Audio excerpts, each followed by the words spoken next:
La femme répondit, « Personne ne m'a condamné, Seigneur. » Et Jésus lui dit, « Moi non plus je ne te condamne pas. Va, et désormais ne pêche plus. »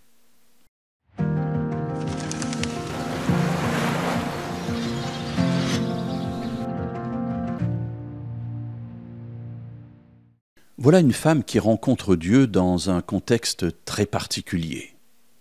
En fait, elle a été en quelque sorte arrêtée par des personnes qui l'ont amenée aux pieds de Jésus, qui l'ont jetée aux pieds de Jésus, en disant « Nous avons surpris cette femme en adultère, alors il faut la lapider ».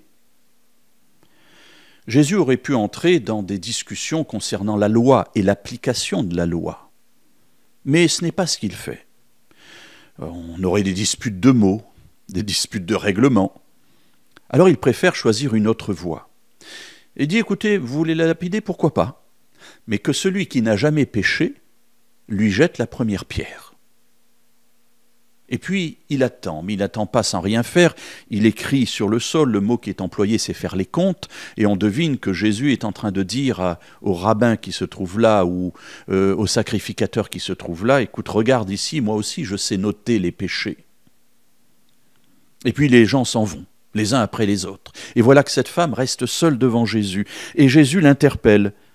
« Où sont tes accusateurs? Quelqu'un t'a-t-il condamné ?» Et la femme répond « Non, personne ne m'a condamné, Seigneur. » Et on pourrait s'attendre à ce que Jésus dise « Bon, ben moi je suis sans péché. » La règle, c'était que celui qui n'a pas péché te jette la première pierre.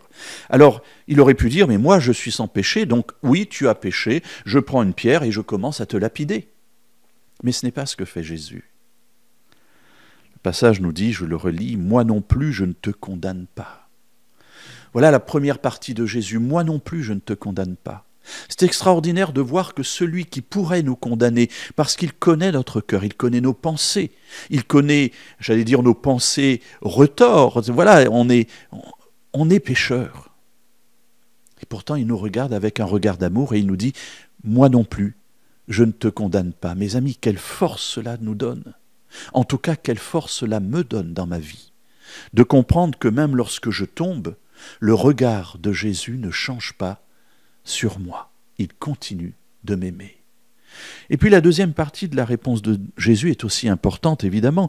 Il ajoute « Va, et désormais ne pêche plus. » Il dit à la femme, je ne dis pas que je ne te condamne pas parce qu'il n'y a pas de quoi condamner. Non, non, je ne conteste pas le fait que tu étais adultère. Au contraire, oui, tu as bien été adultère. Je ne te condamne pas et je te propose un autre chemin de vie. Maintenant que tu as pu échapper à la mort, eh bien, utilise cette nouvelle partie de ta vie pour vivre différemment. Va et ne pêche plus.